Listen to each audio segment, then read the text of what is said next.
Kimbley IT podcast. I'm James, the founder of Kimbley IT. Today I'm joined with Carl, as normal, the Director of Technology at Kimbley IT. Yep. We've got one of our clients, Adam Hutchinson, the MD of Belmont Health Group, joining us today. How are you doing, Adam? Yeah, very well. Thanks, gents. Thanks for the invitation. Super. Looking forward to having an interview section with you a bit later on. Yeah, that'll be good. So first off, let's just do a recap of what we got up to in the last week, Carl. I haven't actually added anything to this today, so I'll let you lead with the Antrim point you got there. Yep, there was a cabling installation that was done last Friday. I went down to the dental practice on the Friday, and the guy who owned the business was about to change everything that was going to happen. Then we had a quick look at it, went, no, it's all going to go back to the original plan, and we got that sorted out. Really straightforward stuff. What wasn't straightforward, and what I wish the best of health to our cabling guy, Matt. He's been through a bit of a tricky time recently with his health, and phenomenal. The man was back at work quicker than anything else I could imagine. So good respect due to him for picking it up and coming back to work for us after something that was pretty serious. And he's got himself back on his feet, which is fair play to that chap for doing it. This weekend, he did the work for us, sent me over the photos, back to doing the finest of jobs. Really nice cabling job done. And even better than that, this morning, customer goes back to site, goes to use all the computers, and everything works. Just the way you like it. Yeah. Oh, except for one thing, a printer. But we know this. Always printers. Always printers. Yeah. Printers or humans, one of them will mess up. Printer decides to have a fit on the morning, but that's fine. It's all sorted out. But, you know, I know what printers are like. It's us versus them, and they're losing. Last week, I went and saw a video company to do some more, set up some more client story videos that we're going to get recorded. I haven't done one of those for 2 years, so we're going to get some clients on board, sitting in front of a camera, telling us how great Kimbley IT is. So, Adam, there's a hint for you. Oh, okay. Was that a follow-up from our founders log that we did when we went for lunch the other day? Yeah, basically. Yeah. He'll be in full Spielberg mode for this one. Oh, okay. Fine. There'll be a camera crew, the lot. So, well, I'll wait for the IMAX camera to come out then. I'm allowed to come along. I'm a runner, apparently. That's what he said. Cable basher or something. Yeah, exactly. I need someone to talk to the actors. They can't come talking to me. I'm the director. How dare they? Got to go through someone else. That's right. So this coming week, we're going over to help a charity with Buddy Bags. So we've given a donation to a charity that supplies a thing called Buddy Bags. And these are for children that get taken away late at night from their families, getting taken out of dangerous situations. Yeah, this is a social services thing. We're not funding a charity that kidnaps children. No, yeah, exactly. Yeah. They take the kids away, and the kids go into a strange house with people they've never met just to get them out of danger. So a buddy bag is a rucksack that's full of items for a child. It'll have a change of clothes in there, change of underwear. It'll have a teddy bear, some other stuff in there, little comfort things that they can hold on to, and it gives them something that they've got because they're going to be taken away in the middle of the night with nothing, just whatever they're wearing at that point in time to get them out of danger. Wow. And we've given some money to a charity which should fund about 78 of these buddy bags that are going to be made, and we're going over on Friday to help pack about, I think it's more than 150. How many bags are they packing? There's 180, was it, James? I think so, like 180 buddy bags that they're packing these rucksacks. So we're going over to assist them on Friday to pack those. That's amazing. I hope that we see a founders log with that. Oh, there will definitely be a founders log, yes, for sure. And before anybody accuses us of humble bragging, this wasn't done for purely humble brag purposes. We'd actually had a commission from someone who referred a customer, and they said they didn't want the commission. And we said, well, why don't we all give it to charity then? We don't want to keep the money. Let's do the right thing. And they agreed, and that's what happened. Exactly. So, just in case anyone thinks we like Smashy and Nicey and don't like to talk about it, James won't like that because it's a reference to the 90s again, and he'll pull me up on it. But I don't care. You'll have to live with the fact I'm 45, and that's my point of view. He's fuming now. I've got nothing else to say back to that now. It's just been a bit of a, that's the rant session done anyway. Yeah. So where is it you're doing this? Where are you doing the packing? Sutton Coldfield. Oh, it's at Sutton Coldfield, right? Okay. Mm. So every month they try, I think it's roughly every month they try and pack 150 of these buddy bags. Yeah, I'm on the website. So I was having a look. So I find really interested by it. So well, we had a couple of charities we were looking at, and we figured that this money would go the furthest and it would help the most people. So we gave it to this charity. Well done. Yep. Well done, you. Right. So we'll have a great video there. That's pretty much it. It's been relatively quiet because it's been bank holiday as well. So not much booked in. Well, I can talk about all the other things that I'm doing, but most of it's boring, involving laptops and things like that. But, you know, I could witter on about it if you want. On Thursday, here's a box of stuff. Here's some cables. No one can see that. Fascinating. I know. Adam can see it. It's his cable. You might be excited about it. Well, It's not specifically his personal cable. I mean, it's a cable that's going to his business. Right, okay. The decks have been installed, Carl, so we're actually now ready to take an installation, so that's pretty good. Fabulous. I can come over again to Solihull now. So, Adam, let's get on to the interview about yourself. Oh, lovely. Yeah, sounds good. So you're the MD of Belmont Healthcare. I'm indeed, yes. What does Belmont do and stand for? Well, essentially, it was the old adage of a care home. You know, that's where it all started. Belmont Care Group, or Belmont Sandbanks Care Group, as it was previously called, was a care home provider offering residential support for elderly people, and mainly sort of in a residential setting. Essentially, Belmont Healthcare has now moved on to become a more healthcare-driven organisation. So we looked at healthcare and residential care, and it's not fit for purpose anymore. And anybody can see that. It needs to be a lot more holistic. It needs to offer wider services. And so essentially, Belmont Healthcare is a healthcare provider for people who suffer with dementia, Parkinson's, Huntington's, and sort of are moving into later stages in life. And it's all about encouraging well-being, encouraging continued life. That's probably the best way of putting it. But it's obviously still offers that in residential settings, but we do wider forms of care. So support people in a daycare setting, or we go out and see them in their own home, or we do trips, or, you know, it's a much more open book of care services rather than a vanilla residential care support, which has tended to be the history of this sector. So that's what Belmont Healthcare does. And am I right? It's a family business? It started off as a family business, yeah. It started off with my father had a couple of care homes, and that's where Belmont Sandbanks was. But like I said, Belmont Healthcare has now changed into a solely ran organisation, which is a little bit more principle-led. I think we sort of, you know, I have a clear vision about what I wanted it to do, and now we're sort of taking it on to do that in a very different way. And you joined the business about 5-6 years ago?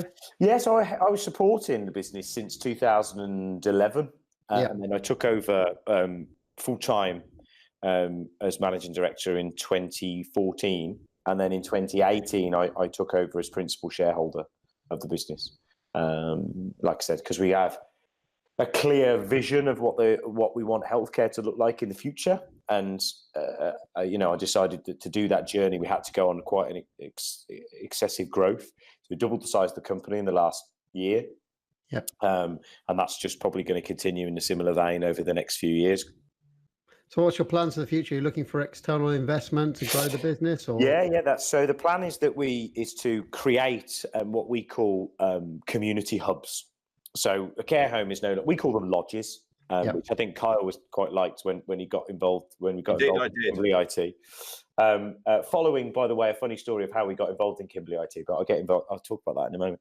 But essentially, we call them lodges because the idea is that it is a care home. It's physically a care home. It looks like a care home, and anybody would think it's care home. But it offers multiple services. You don't only have one way of accessing it, and you can come and go. You can do sort of respite care. You can use it for a day. You know, you can come in a couple of days a week for support, or we can come out and support you in your own home. So our long-term strategy is to build purpose-built or redevelop older care service buildings that do that. So obviously we need investment, and that's the downside is it's expensive to buy buildings or build buildings. Yep. So we have to go through that. So yes, fortunately it's taken us 18 months, but in the last few months we found an investment company that are very focused on what we want to do. You know, and they're giving us the sort of ideas to do that. So we may have some news coming to a LinkedIn post near you in probably August, September time, which will sort of hopefully solidify a partnership that we've been negotiating for about 18 months, which will allow us to grow exponentially. You know, we have a target of where we want to get to. We currently operate 200 beds in the UK, and our plan is to get to 3,000. So pretty extensive growth is needed for that number. What's the time frame on that, Adam? 10 years. 10 years. 2028. Yeah, it's the like target. 11x. Sorry? It's like 11x, that is it? Yeah, it's going to be quite extensive, but you know, it's a program, and there will be some acquisitions of other groups in there, I think. But you've got to have a target. And we've that's the plan. We had to build a foundation, and that was, essentially what got me into it. Is have an idea of what I think I want care to look like when I'm older. Makes a lot of sense. That's it. And I don't think, even what I operate now, I wouldn't want to be in it. Which, how bad is that? Yeah, no, it makes a lot of sense. Where do we go now? Yeah, think of it from your own perspective. What would you want when you were elderly, and how would you like it to be? I mean, obviously, forsaking the fact that that's going to be more futuristic, but what's the level of care? And that's why I like when you use the word lodge at the start. It made me think about it differently. And you're right. It's good. And it's good to have a plan and the ambition. If you're going to go the route that you're going, which is acquisition and can be investment, you've got to have all that kind of stuff. Yeah, they got to understand the dream. But it's funny. I did a talk the other day about this, because I have this disruption of the care model talk that I do, and it's gone quite. I keep getting invited to do it again and again, and I'm actually doing it at the Excel Arena in June, where I've got like a keynote that I've been invited to do. It's quite nerve-wracking. But I did it recently, and I've added this video in, and Kyle will be okay with this. James probably not so much, but it's from a 1997. It's a YouTube clip, really pixelated YouTube clip of one of Steve Jobs' 1997 sort of WDC Apple launch things that he did. Yep. And it's only a 5-minute section, and I always play it at the start of this talk, because what he talks about in 1997, it's been delivered, but it's 22 years it took to deliver it. And it's that idea of if you don't do something now, in 20 years' time, it won't be different. It's the same as your ideology as Kimbley, which is what attracted me to Kimbley. Is your ideology might not necessarily, it's certainly not the norm at the moment. Oh, for sure. But I can absolutely I can foresee it to be what everybody does in the future. And even team that we bring on board, each team member, they come on board and you don't use Microsoft. I say, well, we try and use Excel. And that frustrates me still to the moment. But we still have to use some of the software packages, PowerPoint and stuff sometimes. But essentially, no, we use G Suite. And then they look at me and go, "What's James's face now? His face is just like going, why? I went why when he said PowerPoint. I thought he'd say Excel, and I'm like, PowerPoint? Why are you using PowerPoint? No, it's just because some things are sent to us in that, and we have to open them in there. But we get in there. It's people, isn't it? It's changed the mentality. But you've got people who have joined us recently, James. So, Kyle, you came and installed his stuff, and he never used it before, but normal working week for him now after 3 months is chat, Hangouts, Google Calendar to link into all of his teams to tell him, when invoices are happening, who's doing what, when, and why, and Gmail is Gmail, isn't it? So I think it's that ideology of saying, well, what do we want it? What's it going to be in the future? And being really rigid with that. That's one of the things that definitely you get from James from Kimbley ITs. James, you are very rigid in this is what we do. Yes. Because I know that this is what it's going to be. So I've kind of got a similar mindset for what we're trying to do is this is what I think care is going to look like. Nobody thinks it looks like that now. And it probably won't look like it in 5 years. But I'll die making sure that I think it will look like this. And I suppose that's our ideology as Belmont Healthcare. And that's why we've called it Belmont Healthcare, is because we're focusing a lot around assistive technologies and how technology can impact healthcare as well. Because it can't just be about recruiting people, because it ain't going to work. So what the listeners don't know is that Adam and I have known each other for a few years, and we actually did this deal at the end of a sea fishing trip. We did. Looking after IT. I want to know about Brexit. Yeah, we had a good chat about Brexit on the way over, which we're not going to talk about. And then we said let's do it. But we talked about it about 2 years ago. But we had what was for you the thing that changed that after we had a chat about it on the sea fishing, you thought, actually, you know what, I'm going to do it. I'm going to go for it. As you hadn't done previously the 2 years before. So something changed between those 2 points? Well, it's when we sat and had a conversation. We met a couple of times after the three of us did. Yep. And it was this idea that, okay, we're putting it in now. And really, we use G Suite very basically. So we're investing in the now. But what it's going to be able to do for us in 2 years' time or a year's time is what's quite important. Being able to link family members into it, be able to do hangouts with family members. So we have a lot of people that stay in our facilities, but their families can't come and see them. We've got family members in Chile, family members in Spain and Portugal.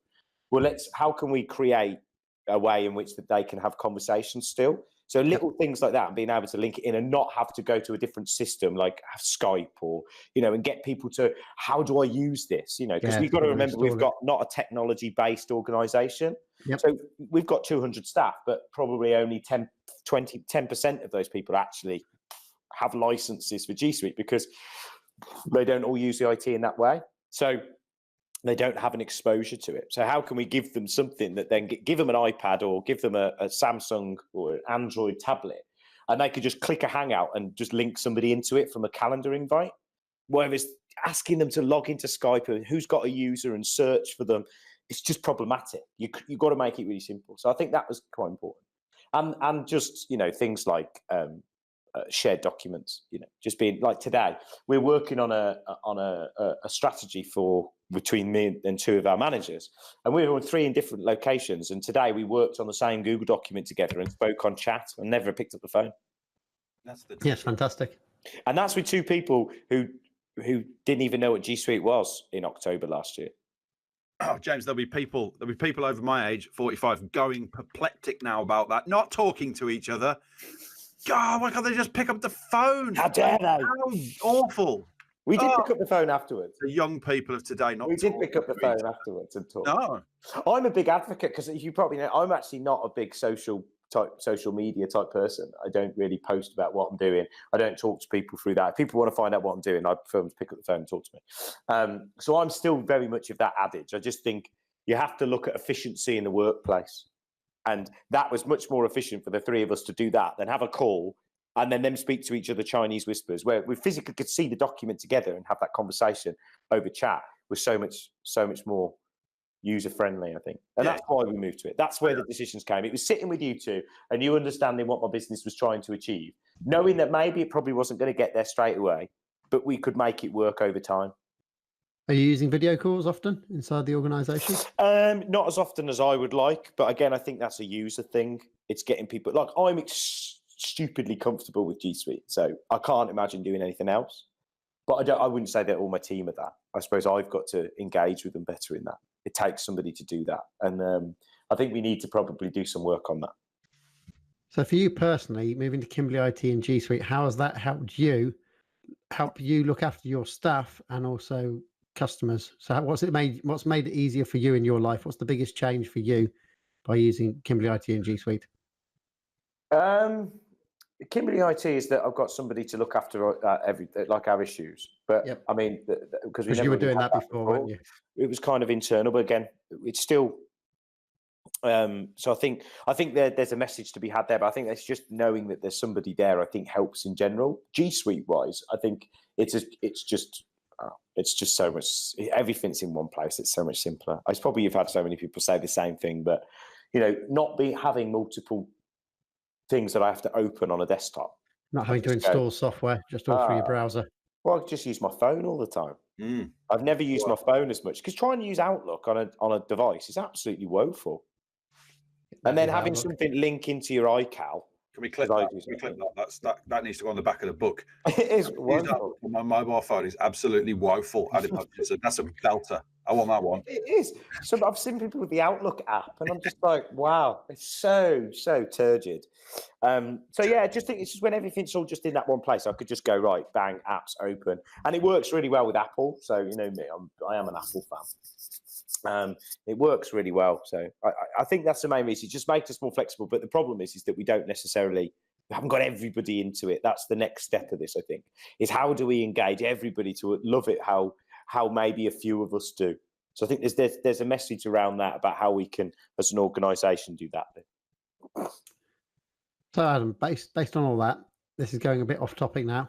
Who would you say is your inspiration in business? Who do you look up for? Who's your business guy? Doesn't necessarily have to be a businessman. It could be maybe you're into your art or something, and Leonardo does it for you.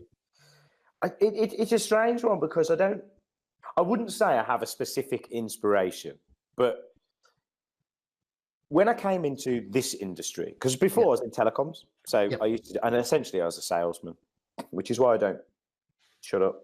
But I'm essentially a salesman, so I see things very much very simply.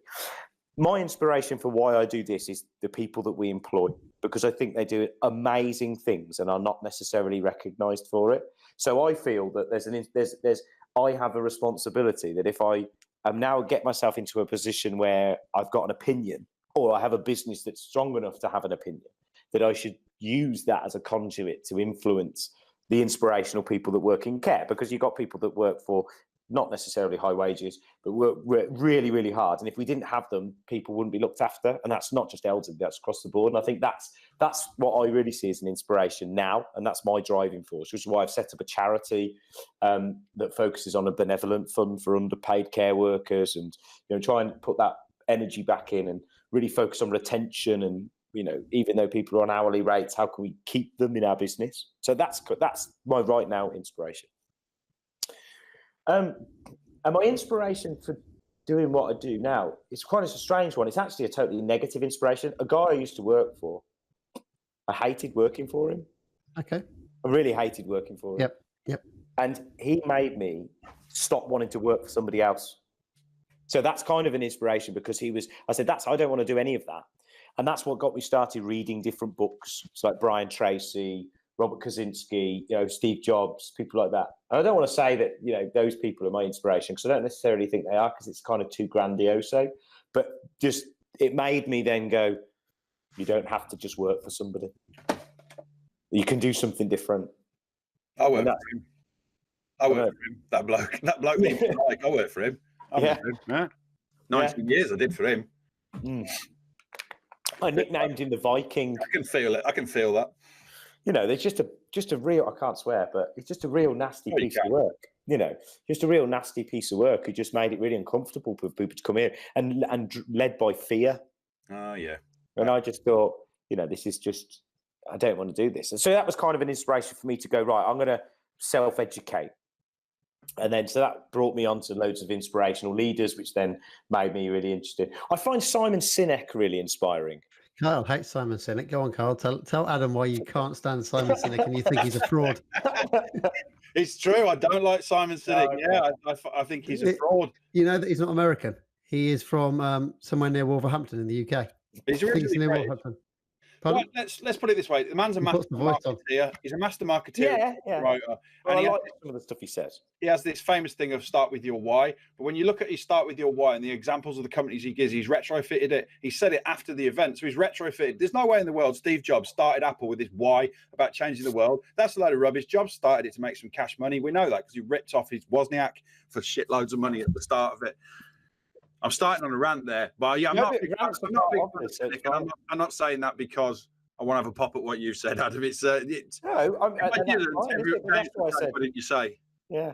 No, sorry. Carry on. And one of the things actually with Cynic more than anything else is people hanging on to a business philosophy that's getting old. And I've had Cynic pushed on me in business groups as, look, what's your why card? I'm like, this is years old. This is already 7 or 8 years old anyway. And I don't like the bloody thing. I've had it with Good to Great. People going, you want to read Good to Great? No, I don't. It's 18 years old. It's no bloody good. I might as well read something from 1972, unless it's written by Ray Kroc, and then it might be all right. But apart from that, mostly if it's old, it's bollocks. That's fair. Although some old stuff is good. There's a book Bill Gates recommended, My Business Adventures, I think, something like that. James, you may have read that too.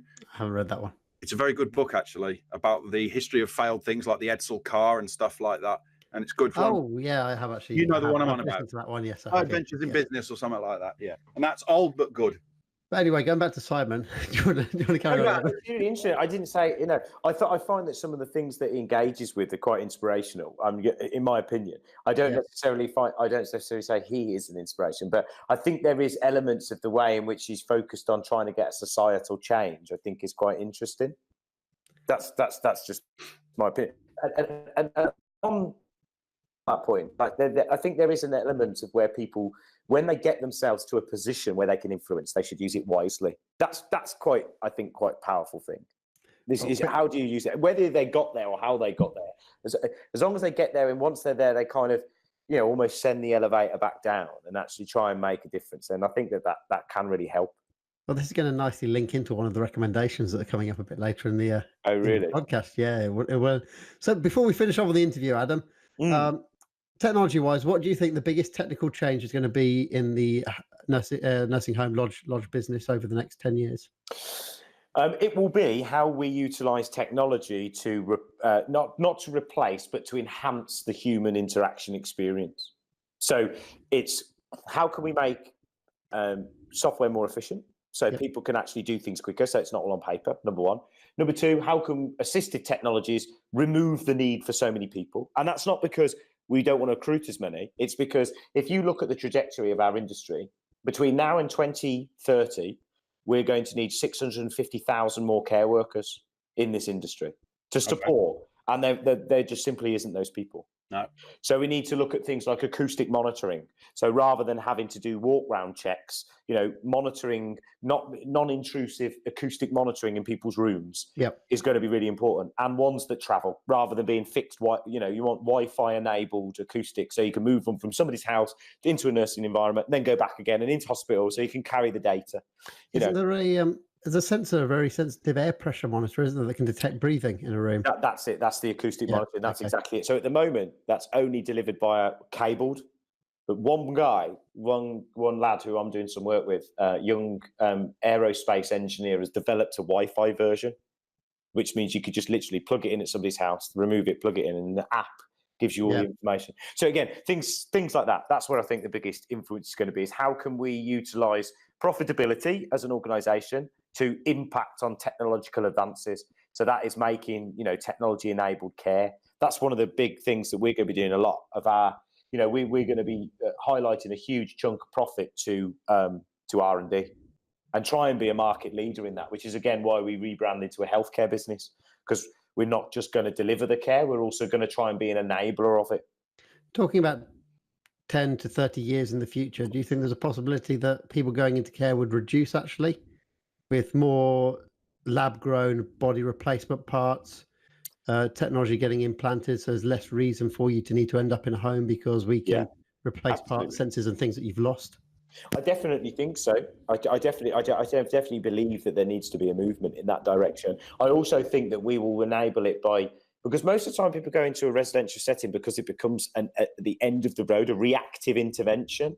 Whereas I think if we're proactively monitoring issues early, you'll find that less, which is again why we're thinking about 10 years, because we know that, we know that there's only going to be a certain amount of requirement for a residential care setting. So we don't want too many of them. You just want enough to be able to manage, but it's the other services that you need to be delivering which are really important.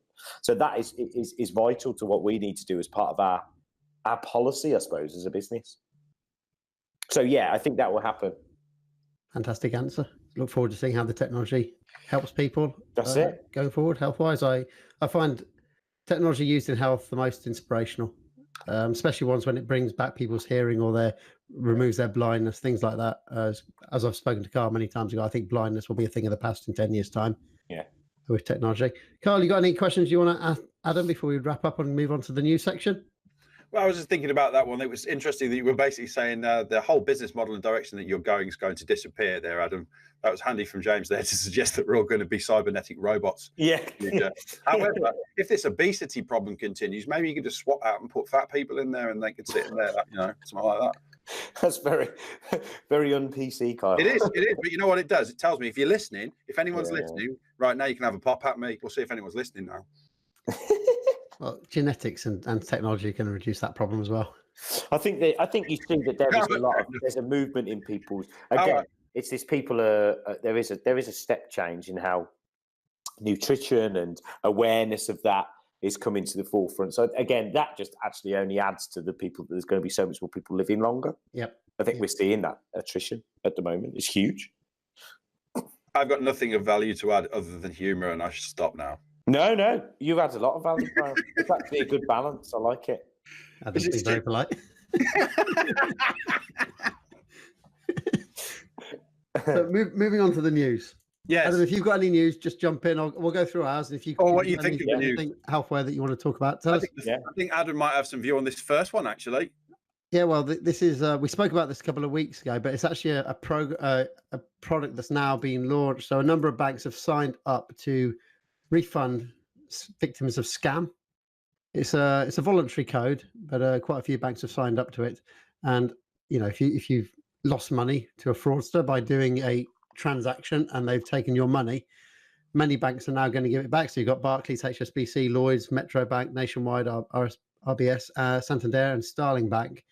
And there's another 17 that have agreed to this. I'm personally very much against this because I feel that if you're protecting people when they've made a mistake on a refund, they're never going to learn. They're never going to learn or work out what went wrong and why I shouldn't do it again. There's some issues here I have as well. So, for example, we all know that legal firms and accountancy firms are attacked by cyber criminals. They want to get in and be able to send emails. So when you're buying a house, what happens? Your lawyer emails you to say, it's all gone through. Can you make a transaction to this bank account? It's normally a large amount because you're buying a house to an account that you don't normally make a transaction to. So you're kind of expecting that email from a lawyer. What an attacker will sit on that email system until that email needs to be sent. They'll then send the email and ask you to send the money to the hackers, the scammers account. And I don't think it's right to be refunded. I think the person who's lost the money should get it refunded because they were expecting to get an email from their lawyer saying that pay this money to an account you don't normally do. So what should happen is, okay, the banks can, if they want to, refund that person, but they should then go after the lawyer for not having a secure email system and reclaim the money from that lawyer. I don't think it's right that at the moment it's just the banks give out the money to anybody because that's protecting the lawyer. Because the lawyer goes, oh, it doesn't matter if my email's not great because the bank's going to pay the person if they get it wrong and they're going to cover me anyway. And where's the impetus there for any legal firm or accountancy firm to make sure that their email system's secure to start off with? It's just not there because they're getting covered off. You're and right. now the code's gone live, and I just think it's wrong. I don't think there was an example of this code on the BBC News article, and it said of a woman in a business. She was phoned up by what she thought was BT, and the person on the end of the phone talked to her and got her to give all the answers to her security questions. I reckon they probably got into the email as well, so they'd already got some other information, and they emptied the bank account of £180,000. She's been given her money back. That's an example of where it's gone wrong. That's what they're saying, James, is a case of where this person would be protected. Yeah, I don't think she should be protected, though, because she gave out all the security stuff over the phone.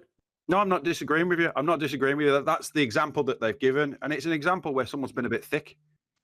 Yeah, exactly. And if it's a genuine thing, and you can prove it's genuine, but if you handed out your passwords, you haven't got a secure email system, something like that, then I don't think you should be covered. But at the moment, this is like having insurance but paying nothing for it. Yeah, I'm always reminded of the Simpsons episode in which Snake comes along and says, "Wallet inspector," and Homer hands it over. It's just, if you're going to be stupid, then you deserve what you get. People won't like that one either if they're listening. But what do you think? You got any feelings on this one, Adam? It's funny because I enjoy our conversations, non-podcast normally, but it's because actually there's a very good point that you both made in the fact that I would initially on first seeing it, oh yeah, absolutely, that's what should be happening. Fabulous, great. But I get what you're saying. There has to be a level of consequence, almost an awareness to make people change. And if you don't allow that to happen, people never will. So I think there's an interesting message to be said that actually you're probably right. I think there is an element, and I think that definitely when it comes to businesses, we have a responsibility to make sure that we're protecting our customers' data, and especially when the bigger the firm, the more important they are. The more likely they're going to get hit, and I think they have a responsibility to be clever about it. So there's some good points there. I always compare it to the insurance on your house. Your insurance company only ever pays out if you can prove that you protected your house to a reasonable state. That's it. I agree. Banking, you don't have to. So what's the next thing we got on here? We got you've put in Windows. Yeah, might as well go to sleep now. Windows 10 May update. No, I'm not going to bore everybody with the Windows 10 update, but there's a big update that comes out for Windows 10. So what I went and did was download it this weekend, installed it, and thought, right, let's have a look. What's all the brand new stuff that's in Windows 10 that's going to knock everyone's socks off? And you know what it is? You can make the start menu whitish. That's it. Light mode. Yeah, it's called light mode. How? It's the opposite of dark mode. They've got light mode now. It's light mode. So this is the light side of the force, not the dark side. You click the start button, it's a bit light. That's it. Nothing else. Nothing else makes any difference whatsoever. Windows is a pretty obsolete operating system. Does it still come with the feature where you bright? Does it still come with that unique feature where it breaks your computer after you're updated, like it's done every so often? This one didn't. I rolled the dice and it got away with it, but I don't know. It's a shame. The key feature of Windows Update is missing there. Yeah. But literally, you know, this is the funny thing with Windows now. They release this operating system with all these big deals, and I look through all the stuff that's in there, and no one cares. It's all for developers and people. No one using it's going to care about anything except for maybe having a start button that's light. That's it. I'm talking about desktops anyway. The next news item is Android Q. So Android Q is the next version of like my part, and he just skips straight past it. Just boom. It was a great segue, to be honest. You were talking about desktop. I went to desktop. Fair enough. Yeah, listen. So yeah, Android Q is the next version of Android coming out, and it's the first one now that's got a native desktop mode built into it. So we've always talked about the mobile phone becoming your main computer. You just carry your mobile phone wherever you are. If you're in the office, you'll sling it into a dock, and it will appear on your desktop screens. And you can use your normal keyboard and mouse. Android Q is probably going to make that possible now, because previously on earlier versions of Android, it had been Samsung who then added their own desktop software to it to make your phone turn into a normal computer. But Android Q's got desktop mode built in, so you can sling it into a dock and then use it on your normal desktop computer, just as you would a normal operating system. So it's got Google Chrome on there. You log into your G Suite. You can do everything you like on a normal computer, and then just unplug it and carry your computer with you everywhere. I can't wait to that until that's real, because that's what I want. I just want my phone to be my main computer and have nothing else. Just plug that into whatever. I imagine the same with you, Adam, because you live on your phone as well, and it'd be a lot easier. Yeah, I think it will be. Yeah. I'd have to make a decision on what phone to get to do that, though. Yeah, I've been talking you into Android, haven't I? Slowly. Trying.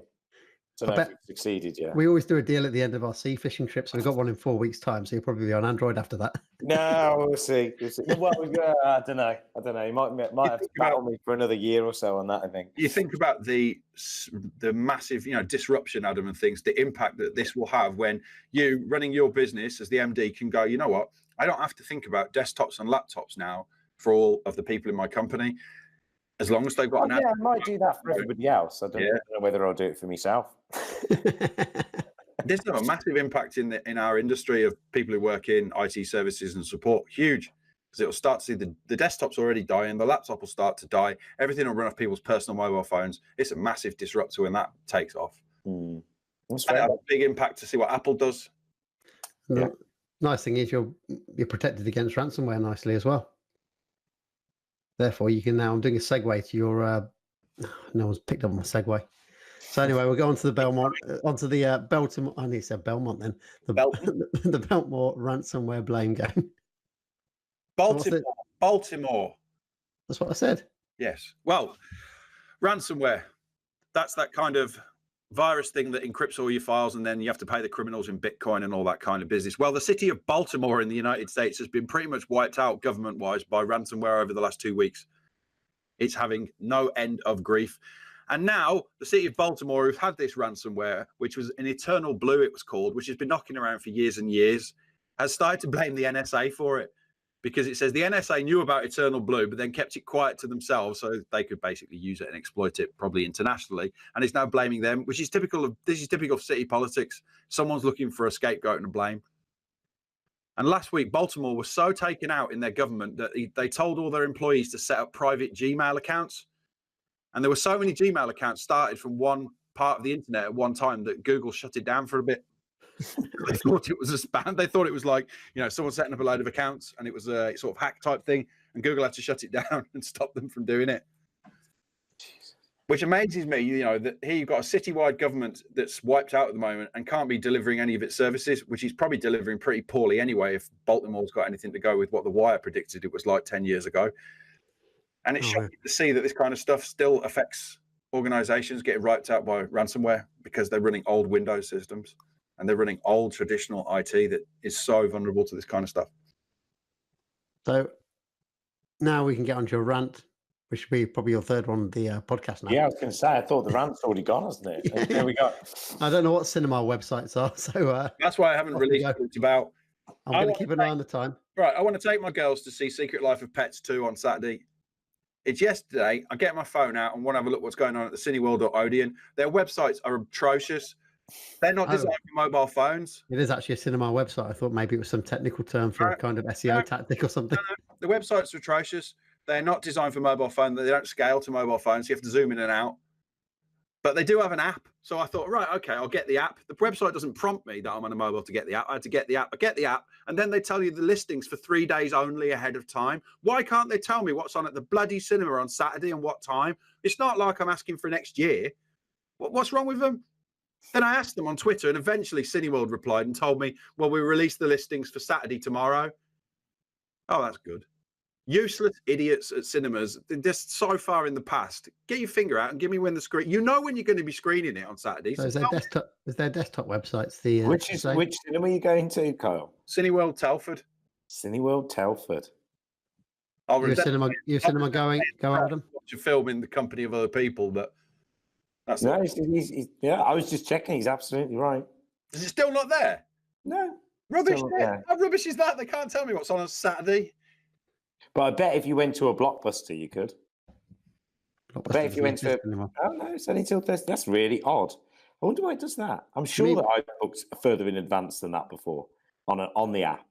That's really strange. Yeah, and nothing goes further than maybe it's because the end of the month and they don't know what they're going to do. That's really strange. Every single film on there, you can't find out another 3 days ahead.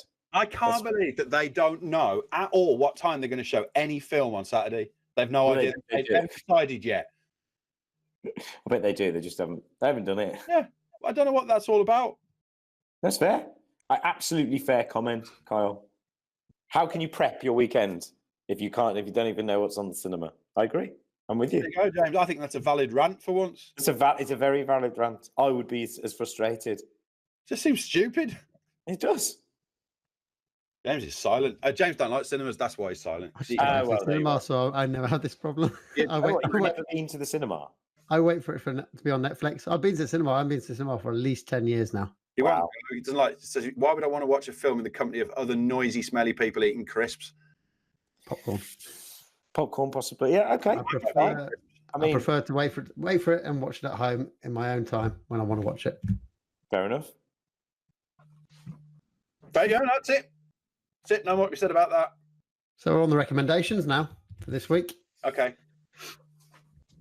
You put the first two in. Well, do you want to go first? I just went.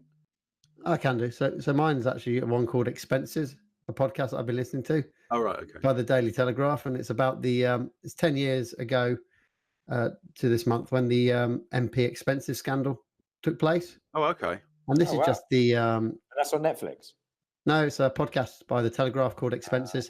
Okay. And it's just the backstory about how they got hold of the data, got their hands on the data, how the government tried to redact it and keep control of it. And just it's just the interesting behind the scenes world that journalists go through to be able to publish the data and get it out there while it's been hunted down by other people. So it's kind of a cool podcast. I'm on that. I'm downloading that. Yeah, Expenses, the Daily Telegraph. I think it's about 4 or 5 episodes long. It's not a big one, but yeah, it's interesting. Got an episode about the cartoonist, the guy called Matt who does the cartoons for the Daily Telegraph, and how he sometimes had to guess what to put into the cartoon to make it funny because they couldn't release all the information to him because they weren't sure what was going to go in the paper the next day.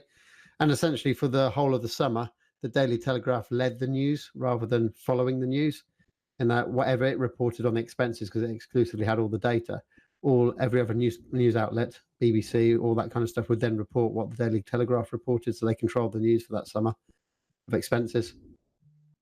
And it's just interesting. I follow politics, and I enjoyed it, as Adam knows from our talks in the car. Yeah, that's it. Yeah, I've just liked that, so I've subscribed. I'll have listened. Sounds like fun. Yep, it's only half an hour episodes each, so great. I listen to them when I'm on the cross trainer for half an hour. There you go. Still doing that? Yeah, I'm doing that. I've been doing that for quite a few weeks now. Fair enough. In fact, I went out somewhere today, and the person said to me, "You're looking slimmer than before." Thank you. Stevie Wonder. Oh, very funny. Just enjoying myself. I know too much. I don't know what you've taken me for this podcast. It's much livelier than you've ever been. Well, the last time we had the podcast, you said to me, "What's up? You're a bit down." And I was a bit down, so I thought I'm not down today, so I'll come in chipper. That's good to know. There you go. Smiley face, like the tablet you're taking. Only coffee. So go on to it. What's the next two recommendations you've got? They're from the same guy. called Mike Winnett, and he's a guy on LinkedIn. He's got a little bit of an ego, and I've been following him for a while. I wasn't too sure whether he was straight up or whether he was going to be full of BS. And he released a video on YouTube last week that James and I both watched called The Contrapreneur, and it's like a little sort of expose on those people who do the Tony Robbins kind of thing, where they get you all in the room and get you to run to the back and get the CDs and all that kind of stuff. What was most interesting was that the person that he's exposing, he doesn't name in the video, but you might as well not bother not naming him because it's pretty blooming obvious who it is. And he's gone up against one of the richest millionaires in this business from the US, and it's damned obvious who he's naming. And we're interested now to see when he gets sued, basically. Yeah, so he's the intro to the video has the guy's face on it, which is barely blurred out. You can quite easily tell who it is. And in one scene, he's got a picture of the guy in a picture frame behind him as he's talking about it. So, you know he's talking about. But yeah, this guy is, hundreds of $1 million his net worth. And I think if he finds out this, he just has to sue the guy because it's destroying his credibility. Yeah, it's basically saying he's a shyster who flogs rubbish dreams that are never going to make you a millionaire and stuff like that. And it exposes all of that in a very straightforward way. But yeah, we're figuring like, how could he let it go? Because if he doesn't do anything about it, then it's like kind of admitting that it's true. So what's the next part you got? Is this his podcast or something? Well, I followed on with this guy, right? And he's got a podcast and it's called Not Another Dickhead with a Podcast, which again, sort of highlights where he's coming from. However, the first podcast he's got is with a guy called Dan Kelsall who does marketing, and it's really good. And most of what he talks about, James, is actually what you talk about in marketing, but he does it in a different way. He does it in a much more direct way, in a northerners way, but it's the same sort of stuff, which is he dismisses all these people who say they're LinkedIn experts and these digital marketing experts, and he just talks about people who are out there talking about what they do, creating interest, and saying something where they don't sit on the fence, James, where they're polarizing their audience and where they don't care if somebody doesn't like what they've got to say. When did you listen to this podcast? Pardon? When did you listen to this podcast? Saturday morning. Saturday morning? Yeah. That explains a lot about your LinkedIn posts over the weekend. Yeah, I was wondering when you might mention that. I had spotted them and I just thought, there was too many of these posts coming out that I could even be I'm not even going to bother messaging Carl about what's going on with these. It was now it's all explained now. It was an experiment, James. How's the experiment gone? They don't do anything. Yeah, I thought so because I didn't see any interactions at all. No, that was entirely the point. I wanted to see, and they don't. So you can go too far with this stuff. Yeah. Because I saw one of yours, and there's like it's a podcast. It was a post of like 4 paragraphs, and like every single paragraph had some sort of swear word in it. And I was thinking, what is going on here? What has happened here? I was wondering when you were going to say something to me. I was thinking he's just ignoring me now. Yeah, there was just no point. They were coming out too quickly. Like I say, it was an experiment, and you can do that, but it doesn't make any difference because it's not right. It's not right for you. And that's what I was testing, and they both bombed, which is fine. Before we wrap up, then, because we're getting near the time, Adam, you got any recommendations, any podcasts or any program you've watched? I've got a couple actually, if that's okay. Yeah, go for it. The one thing that I would think is really a good recommendation, it's not a podcast or a TV show, but it's actually back to basics. It's actually a paper read or a read online, but it's Harvard Business Review did one of their reports on Ocado, and it's brilliant. I really enjoyed reading it, and it's all about transforming online shopping with AI. Yep. The skills and this element of there's a massive skills challenge that lies ahead. So that's something that I just think it was an awesome read, and it's sort of interlinked into what we're looking at with healthcare in the fact that we've got to create technologies that enable the business in the future. And I just thought that this Harvard Business Review Ocado was just brilliant. So that was pretty good. I love Ocado. Ocado is an interesting business because it's not a grocer; it's a technology business because it provides its services to lots of other online grocers. That's it. And again, it's a really good review. A bit dense. They use G Suite as well. Good fun. Sorry? They use G Suite as well, Ocado does, and Google Cloud powers them. There you go. Tick. Yeah, big tick. And another thing, I'm a big fan of them, of of a particular podcast, which is extensively long. So I don't expect people, you can't do the back catalogue, which is the Tim Ferriss Show. And within that, he did an interview recently with a guy called Jim Collins. I don't know if anybody's heard of him, but he's like a transformationalist. He's quite a bit of a recluse. Yeah. And it's episode 361 of the Tim Ferriss podcast. So you don't necessarily have to go through all of them to find it, but it's episode 361. And it's literally an interview with Jim Collins. And he does a phrase right at the very beginning, which is, I don't see myself as a business author. I just happen to have used companies as a method to study human systems because there's great data. And it's really interesting podcast, 2.5 hours. So it's a long one. Good quote, that is. But I really, that's the strap line essentially of the podcast. And I've been a big fan of Jim Collins. I've written about him before myself, and I wrote a book, and there is an entire chapter on Jim Collins's model. Because I think it's really interesting in sort of multi-resourced businesses when you've got a lot of attrition and links to suppliers and staff, and you have to try and bring it all together. So those are 2 things I'd like to add.